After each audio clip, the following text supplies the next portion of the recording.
Namaskar dosto, welcome to channel Toxicology and Board. Today in this video we'll be discussing another DABT topic that is carbamate pesticide toxicity, organophosphate pesticide toxicity, chlorinated hydrocarbon toxicity, and anticoagulants superwafarin. Okay, rodenticides which are used. So let's directly dive into the question. This question is taken from ABT recertification question paper that is year 2009. The question is which of the following is correct regarding carbamate insecticides in comparison with the organophosphates. So if you look into acetylcholinesterase inhibitors, no, broadly divided into two classes. One is carbamates, another is organophosphates. Okay. The question here is we need to identify with respect to carbamate insecticides. Okay. Which of the following statements are correct in comparison with organophosphates? Okay. The right answer will be in the green text. That is use of oxides. Okay. So in order to whenever there is cholinergic poisoning is there, then you are using atropine is the first drug of choice for treating cholinergic symptoms. Okay. In addition to that, we have another option called oxide. Oxide in the well-known example is 2-PAM, that is pralidoxamide. Okay. So certain antidote kit when you see, no, you will see atropine along with pralidoxamide, that is 2-PAM. Okay. Here the answer is the use of oxides. Example is 2-PAM. For their toxicity is contraindicated. So what the concept that we have to learn here is that atropine by default, it can be used for the treatment of both organophosphate poisoning as well as carbamate poisonings. But in the case of 2-PAMNO oxide, it is more applicable for the treatment of organophosphate poisoning, but it can't be used for type of poisoning, carbamate type of pesticide poisoning. What are those? What are these carbamate examples we'll see in this particular concept through this question? Okay, and we'll read something related to aging of the enzyme. Okay, what is hydrolysis? How the carbamylation process is taking place? What is the mechanism? All those things we'll be learning in next one or two slides. Okay, the other options we'll see. First, we'll see the explanation. The treatment of carbamate intoxication relies on the use of muscarinic antagonist atropine. As I told you, for carbamate poisoning as well as organophosphate poisoning, atropine is the first drug of choice. Okay, muscarinic antagonist. You have to also keep, whenever we are discussing, you have to keep imagining, visualizing that we have cholinergic, in that we have muscarinic receptors, nicotinic receptors. We are discussing about muscarinic antagonist. Use of oximes is generally not recommended as 2-PAM has been shown to aggravate the toxicity of carbaryl. So whenever you are using 2-PAM or oxime along plus carbaryl, it will increase the toxicity. So this is an example of increasing that we have no potentiation. It is not a type of additive toxicity, it is potentiation type of toxicity. Okay. So go back to principles of toxicology, read about additive, synergistic, potentiation. So these things are very, very important. Okay. Whenever you are reading the question, you have to remember, recall all the concepts related to that particular question. Okay. Next, we'll see what are the use of oxides, that is 2-PAM for carbamate insecticide toxicity is contraindicated. Atropine and supportive care are the main treatment whenever you're using carbamate insecticide. For example, there is a farmer who is using carbamate insecticide. He is spraying. Okay, he has been accidentally overexposure to that particular type of carbamate insecticide poisoning. So in that case, the first thing you have to use is atropine and supportive care. Okay, that is the thing. Oxide 2-PAM cannot be used for this carbamate insecticide. It is useful for organophosphate type of poisoning. Okay, so important contradiction. The use of oxides 2-PAM for carbamate insecticide toxicity is contraindicated. The mechanisms, this next slide also will see. Carbamylated acetylcholinesterase undergoes spontaneous carbamylation. That is recovery of this particular enzyme you can see. That's why aging of enzyme won't happen here. Oxides do not reactivate carbamylated acetylcholinesterase and may prolong the inhibition, may worsen toxicity by inhibiting the natural aging, that is decarbamylation process. Okay, so what is this aging of these enzymes also? I have made one video specifically from taking the notes from PK Gupta where very clearly they have explained. Okay, I will give the link in the description. Please go through that one. Okay, here also little bit we will discuss. one thing you have to remember here is that what we are discussing is this is the synaptic cleft. Okay, here the your acetylcholine will be formed following this glycolysis membrane. Here cholinesterase, sorry, acetylcholine enzyme will be formed, and this enzyme is trapped in the vesicle. Okay, once this vesicle come in contact with this presynaptic membrane, this vesicle fuses with this particular membrane, and acetylcholine will be released into the synaptic cleft. In this synaptic cleft or the postsynaptic membrane also, you have enzyme called acetylcholinesterase. The this acetylcholinesterase, this blue color is there, no? What it will do, it will bind to the acetylcholine and it will break into acetyl as well as choline. Okay, so whenever you are using either it is carbamate insecticide or organophosphate pesticides, no, they act on the same receptor. So now acetylcholine as well as your this one insecticide or pesticide, they they do competition with this particular acetylcholinesterase enzyme. So receptors won't be there to bind to this acetylcholinesterase. As a result, acetylcholine concentration in the synaptic cleft will increase, and as a result, you have cholinergic type of symptoms. What are those? We know very well that sludge, that is salivation, lacrimation, these things you have to urination, defecation, that you have to remember. So let's see what were the other options. They do not undergo extensive biotransformation in all forms of life. This is very, very important because when we are discussing these pesticides, insecticides also comes DDT, so you have to keep it in mind. Biopersistence, biomagnification, how this drug is metabolizing inside the particular specific life form in the food chain. They do not cause persistent central nervous system effects of the human fatalities because of the difference in the metabolism. No, the action of these enzymes, the time span is very, very different in each type of class of this pesticides. The toxicity is not associated with inhibition of this nervous tissue acetylcholinesterase. So this is completely wrong. We are seeing the mechanism. Rate of decarbamylation is usually slow with high turnover. So here you can see the explanation. Okay, let's go to the next question. Okay, so slowly we'll read. Don't get confused. So if you look into this now, first we'll go through the question, then I'll explain about this enzyme and how we are taking the figure 22.4 from Clayson textbook. So second question, which is also taken from DABT, Diplomat of American Board of Recertification question paper, year 2009. Okay, which of the following is a primary reason for using auxines? Example is 2-PAM to treat anticholinesterase poisoning. So there is anticholinesterase poisoning is there. So we have to give the primary reason why we are using 2-PAM. Okay, the option is the right answer is reactivation of the nervous tissue acetylcholinesterase. So here aging won't be there in the case of this whenever you have using in the case of carbamylated poisoning. So I will discuss the comparison table between organophosphates as well as carbamates. So difference you see. Acetylcholinesterase inhibition in the case of organophosphates because of the presence of this phosphate group, no phosphorylation takes place. In the case of carbamates, it is carbamylation. Okay. Second, aging. Here in the case of organophosphates, no aging of the enzyme happen. So it is irreversible type of toxicity. It is more dangerous when compared to carbamylation. Here, aging does not occur, and this type of toxicity is reversible.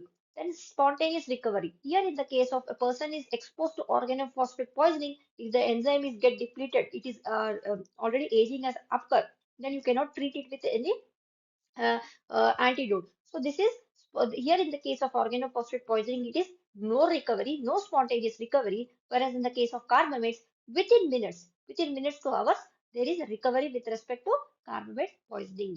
Okay, then oxides. So example we have 2-PAM. Can 2-PAM be used in the treatment of organophosphate poisoning? Beneficial. Whereas in the case of carbamates, can oxide can be used? Contraindicated. So first question was same thing only. And atropine, it is applicable for both organophosphate poisoning as well as carbamate poisoning. Okay, so this is the comparison. Let's see the other options also. Inhibition of further acetylcholinesterase biotransformation, it is similar to that of the previous question. Counter option, counter action of the initial muscarinic effects, blockage of the acetylcholine receptor. Okay, Here, atropine is doing that blockage of acetylcholine receptor. These things are acting on acetylcholinesterase enzyme.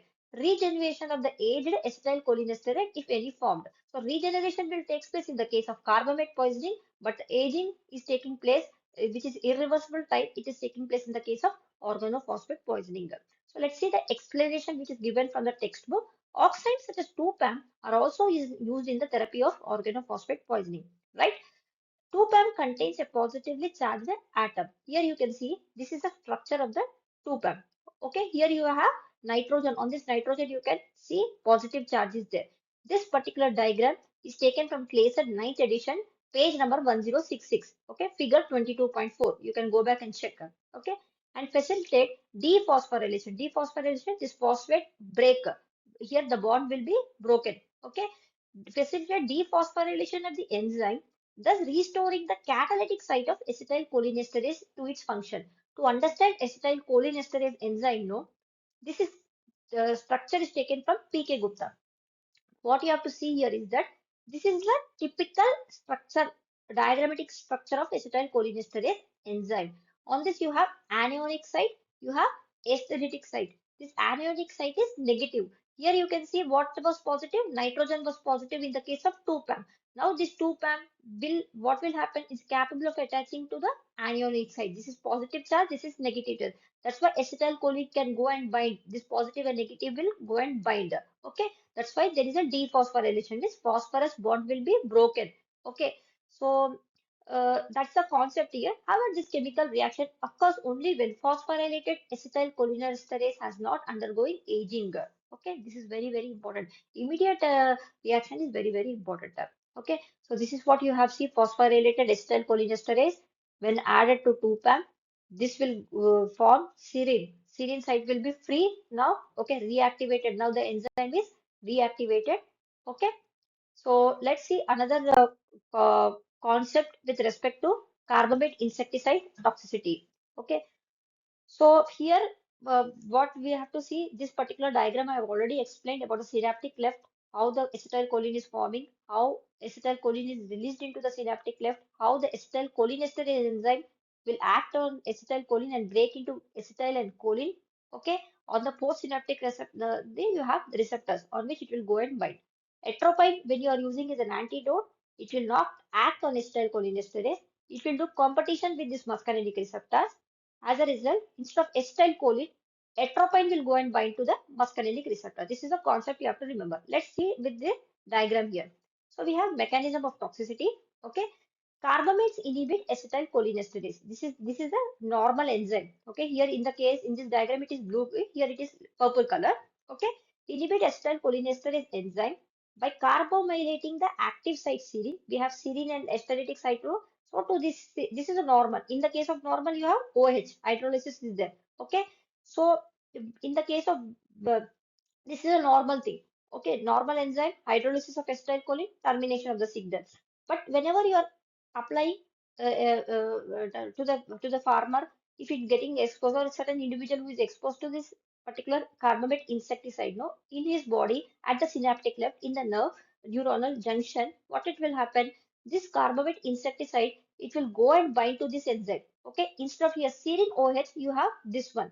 OCHNHR. This is the carbamylation is taking place. CO is there, no carbamylation. As a result, what happens? Acetylcholine will not release into the synaptic cleft because this enzyme is needed to break the enzyme into acetylcholine and now as it is to release the enzyme from the vesicles. But as a result, what happened? Once you are inhibiting this one, no carbamylated acetylcholinesterase, acetylcholinesterase enzyme is being inhibited. Acetylcholine will form accumulated in the synaptic vesicles. From vesicles, it is getting released into the synaptic cleft. Here in the synaptic cleft, it is not getting break because the enzyme is inhibited. As a result, acetylcholine concentration in the synaptic cleft will increase. As a result, you have cholinergic type of symptoms. What are those symptoms? You have to remember this mnemonic. Most of us already know, I guess. That is sluts as well as dumbbells. It is salivation, lacrimation, urination. So you stop the video and read or write somewhere notes this one. Next, we'll see atropine, which can be used in the treatment of both organophosphate poisoning as well as carbamate poisoning. What is happening, as I told? Atropine, it is acting as a muscarinic antagonist. So whenever cholinergic system comes, you have to remember muscarinic and nicotinic receptors. Now we are focusing only towards muscarinic. So competitive antagonist at muscarinic receptor reverses muscarinic effects of excess acetylcholine. So on the postsynaptic neuron, you have the muscarinic receptors will be there. Now acetylcholine is also there in the synaptic left, and you have atropine also. Now what will go? Atropine will go and bind to the muscarinic receptor instead of acetylcholine. There is a competition between these two chemicals, these two neurons or hormones, whatever you say, neurotransmitters, on this for this particular muscarinic receptors. Okay, competitive antagonist at the muscarinic receptor reverses the muscarinic effects of excess acetylcholine. Okay, now, what you have? We have bronchiaria, bronchospasm, same here, whatever the things which are listed here, no, same thing, bradycardia, salivation, lacrimation. So, pause the video and read it. So, in addition to that, using atropine for the treatment of cholinergic poisoning, what else you have to use? You have to use supportive care. That is, includes airway, breathing, and circulation. For example, this particular farmer is there who is applying these pesticides, that is, organophosphates or carbamate pesticides is applying. Accidental overexposure has happened. Now this person will come to the emergency department. So how the physician has to start the treatment is he has to identify first of all what is the poisoning. Another thing is decontamination, removing of the cloth so that excess exposure, excess absorption through skin and other routes, it should be first removed. So decontamination if early, and because of this action on the neural terminals, now you have seizure control, benzodiazepines, and oxygen and IV fluids we are giving because there might be some bronchouria, bronchospasm, bradycardia. To overcome that, to mitigate that risk, you have to give oxygen and IV fluids, airway, breathing, and circulation. So this is the thing with respect to atropine. Now we'll read something with respect to oximes. Oximes, example, always we are discussing 2-PAM, that is palidoxamide. So atropine, when you have that kit, no, and with respect with in addition to atropine, you have 2-PAM in that kit. Okay, oximes reactivate this acetylcholinesterase enzyme inhibited. Whatever this inhibited enzyme is there, now already serine is there, organophosphate is attached already to this one. Organophosphate inhibited.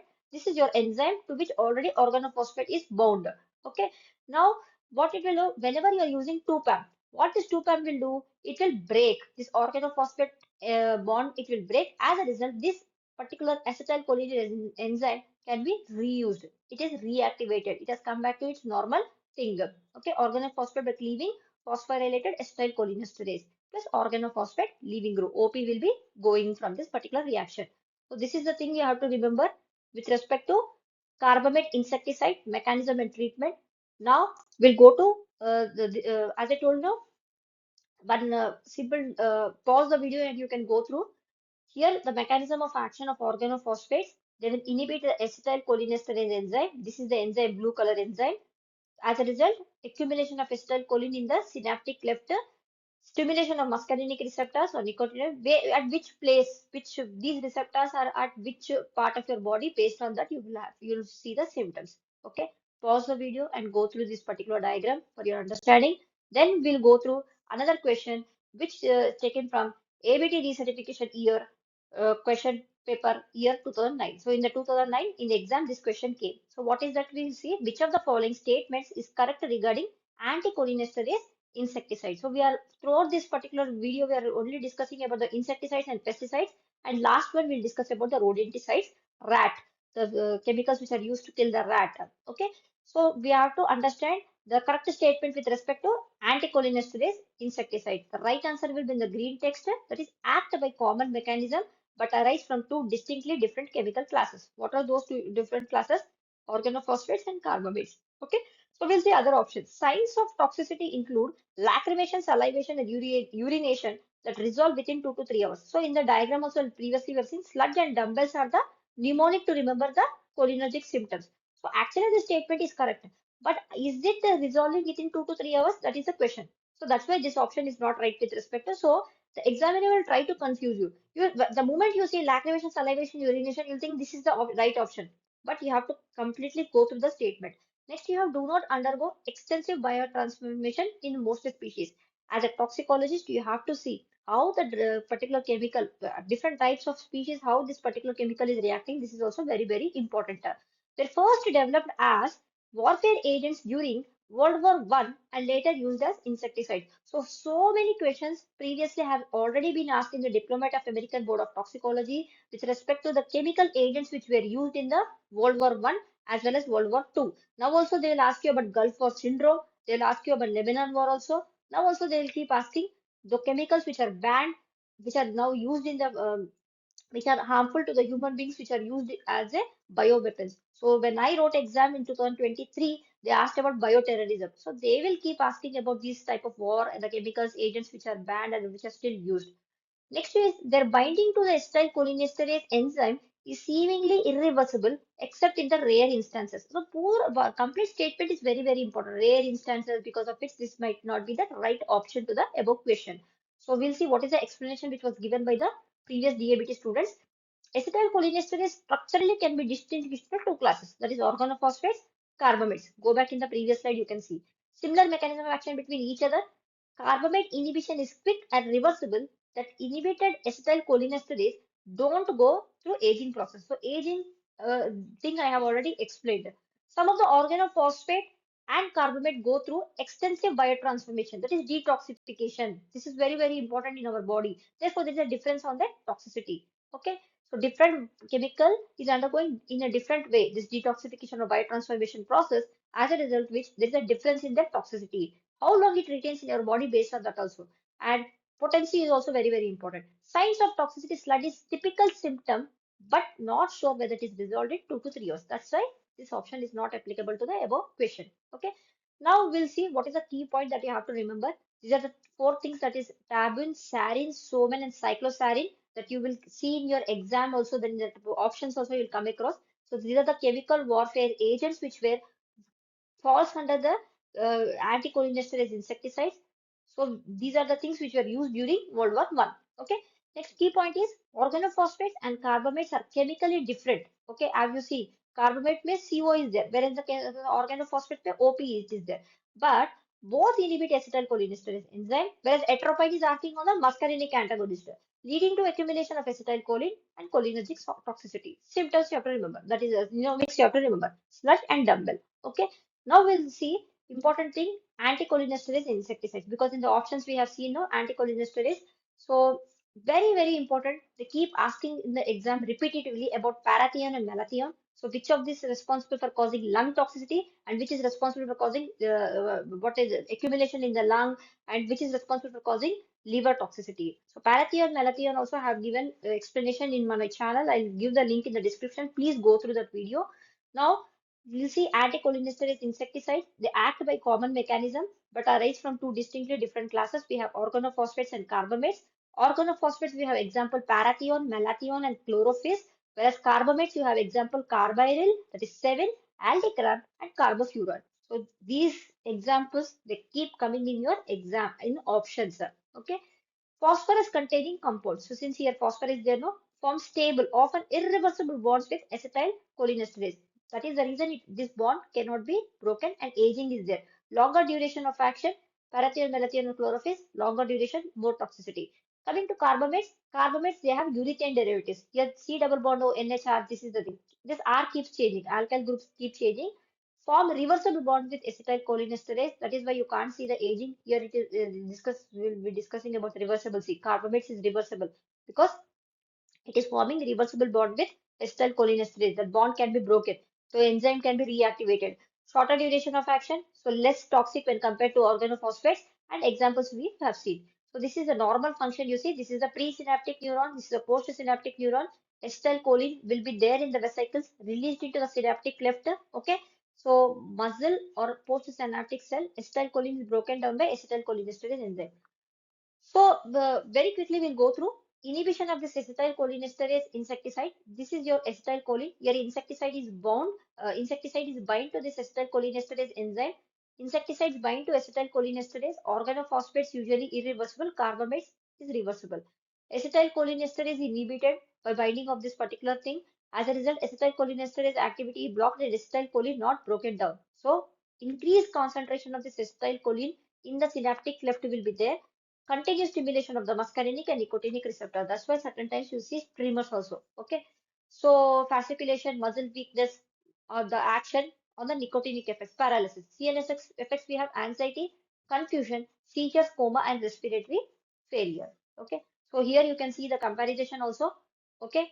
Chemical class, bind with acetylcholinesterase, duration of action, and reactivation by the oxides. Okay. So we'll see one last question with respect to rodenticides, you can say, and with respect to DDT, this question is. So this question is also taken from ABT recertification. So this was asked in the DABT exam in the year 2009. Okay. So the question was, which of the following is not a chlorinated hydrocarbon insecticide? So they have given options endosulfan, methoxychlore, aldrin, dialdrin. The right answer will be the green text, that is diaphysonol. Diaphysonol is a anticoagulant. Rest of the things are falls under chlorinated hydrocarbon. So that's why remembering the examples is also very important. In the options, you should be able to understand.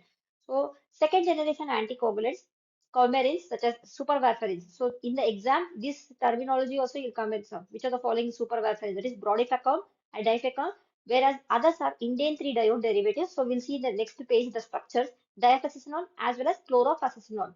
These compounds essentially act like warfarin. The mechanism is similar to that of the warfarin, which is used as an anticoagulant, have prolonged half-life. When compared to this warfarin, these two things are highly potent, highly toxic, longer half-life. All those things comparison we will see in the next slide. Before that, very quickly we'll go through this these chlorinated hydrocarbons are there, no? Because many questions they have asked from DDT also on the DABT exam.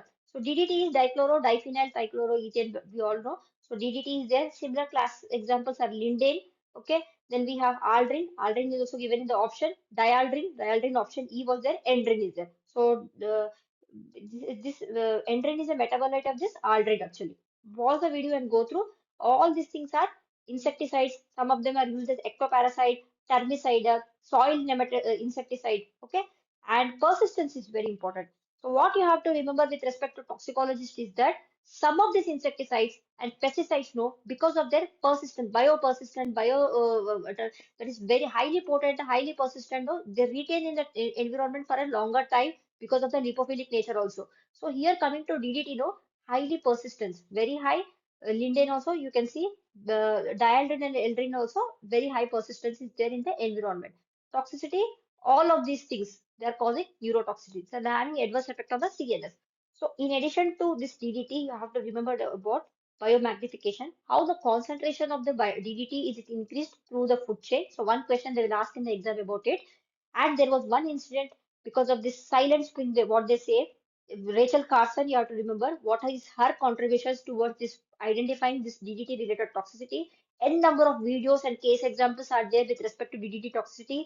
Go through table 22.13 where you can see the example in the US, that is Lake Michigan food chain, how they have checked the concentrations of this DDT in various uh, in various systems like water, air, they have checked what is the concentration, how bioamplified the concentration there, DDT over the food chain. And these are the shells. The bird shells are, bird eggs are there. They become brittle because DDT, no, it causes the thinning of the eggshell. So one question with respect to that also they will ask in the exam. Okay. So now we'll see very fastly. We'll go through chlorinated hydrocarbon insecticides. Chlorinated hydrocarbon insecticides are synthetic organic compounds containing chlorine atoms. Okay, so that's why you can see chlorine, chlorine. These are the examples. Okay, and attached to the carbon atom, they are persistent lipophilic bioaccumulative. So this is the thing that you have to remember with respect to exam. Persistent lipophilic bioaccumulative. Okay, so this DDT when it was first discovered, no, ubiquitously it was used in the America and major number of countries. Those people who were who were manufacturing, who were sponsoring, who were marketing this DDT, no, they were claiming that this could be used for n number of purposes. So very ubiquitously it was used, and there were colonies, homes where they were sprayed ubiquitously, but they never know what are the adverse effects of DDT, how it is was going to persist in the environment, how it was going to cause the eggs of the birds very brittle. Okay, how it was causing neurotoxicity to the repeated exposure of the human beings as well as child babies, how the DDT gets deposited into the adipose tissue and when it releases from the fat tissue into the blood circulation, even if you are not exposed, how it is causing toxicity, all those things over a period of time. Once we started getting the literature, then only we could understand the adverse effects of DDT. So first we'll go through the mechanism of the DDT. The one question they will definitely ask in the exam. So what are they'll give you sodium gated channel or chloride channel, Na plus K plus ATPase channel, like that they will give you. The answer will be sodium gated channel. So first we'll very quickly we'll go through what is the mechanism. Chlorinated hydrocarbon insecticides act primarily on the nervous system. So this is your the previous thing we have seen, nerve junction with the nervous system will be there, modifying the function of this voltage gated sodium channel. So whatever cell you take, it has phospholipid bilayer will be there. This is your phospholipid bilayer, extracellular, intracellular. On this membrane you have various channels will be there, sodium channel, potassium channel, calcium channel, all channels will be there. So here our focus is towards sodium channel. So in the resting state, what happens is sodium channel is slightly open. As it is sodium, slow entry of sodium ions into the cell takes place, inside the cell takes place. As a result, you will have effects will be there, which is nominal. Okay. Voltage gated sodium channels open briefly, sodium influx, action potential, normal nerve impulse conduction. Okay, this normal movement of the hands, movement, these things will be there. But in the case of a person who is exposed to this DDT or this chlorinated hydrocarbons, what is happening? Now the DDT has entered into the blood circulation. It has reached to your CNS. It has reached to your nervous system. So in the synaptic left, whatever neuronal junction will be there, no, there it will act on the sodium channels. Or what will have here in the case of normal state, slow opening was there. Now the what a persistent opening will be there. Slow closing of the sodium channel will be there. As a result, more number of sodium enters into the and excess triggering of the neurons takes place. That's why you'll have seizure, tremors will be there. So let's go through the diagram.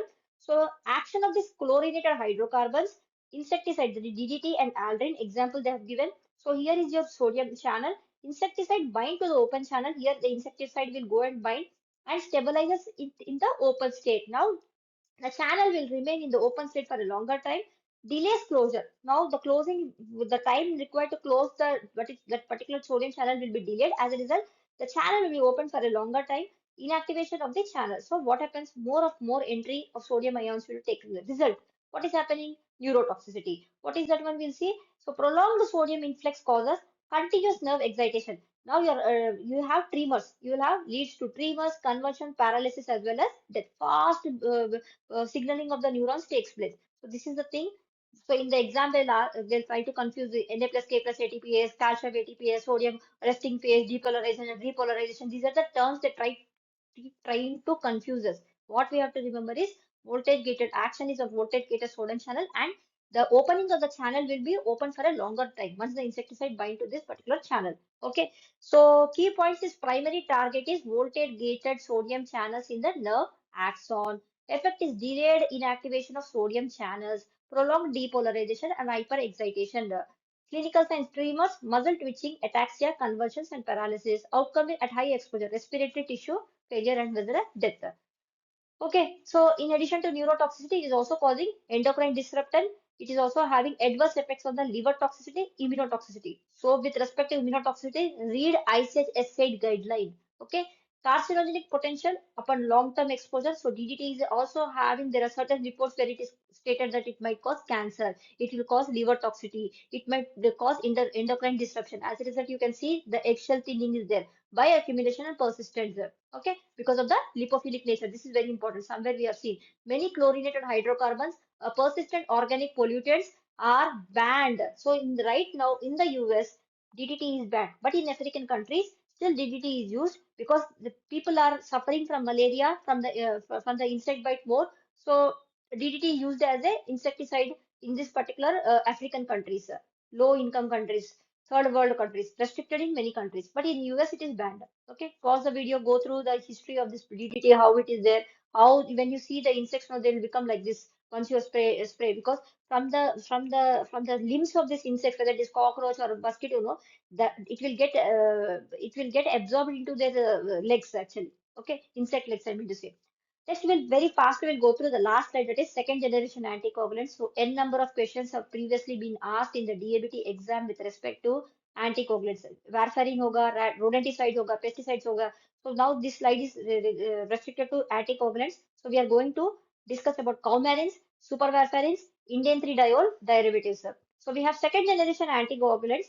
act like warfarin, but have prolonged half-life when compared to warfarin. So warfarin is the first generation, if you see. Second, coumarins we have. Why it is coumarin is this is a structure. Okay, benzene with O here. This is a, that's why these two examples, that is brodifacoum and the difenacum, in the options also you'll keep getting this one. Highly potent 4-hydroxycoumarin. Okay, then because on the fourth position you have hydroxy group attachment. This is a typical coumarin ring. Extremely potent, active at the ppm level, at low ppm level. Okay, very long half-lives. Here you can see the half-life when for coumarins you have how much 30 days, 7 to 30 days. Here 3 to 30 days for the second type of thing. That is second one, and it is bioaccumulative, similar to like that of the DDT. No, it is bioaccumulative and biopersistent.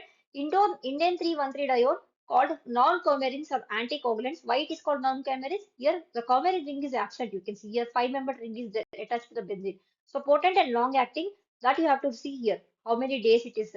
And active at the low doses at very low concentration. It is showing the effect. That's why it's highly potent and used in rodenticides. So main application is for both superwarfarin as well as 1,3-dione derivatives. It is used as a rodenticide. Okay. Quickly go through the mechanism also similar to that of warfarin. Warfarin, it is used as an anticoagulant. So particularly it is acting on vitamin K epoxide.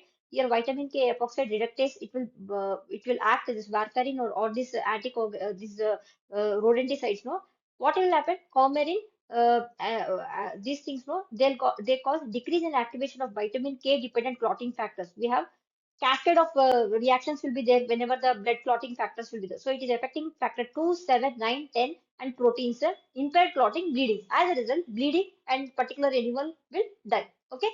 So think what you have to remember, compare your pharmacological features between these two things, potency, half-life, onset, delayed onset of, there is a comparison between these two. Okay. Elimination.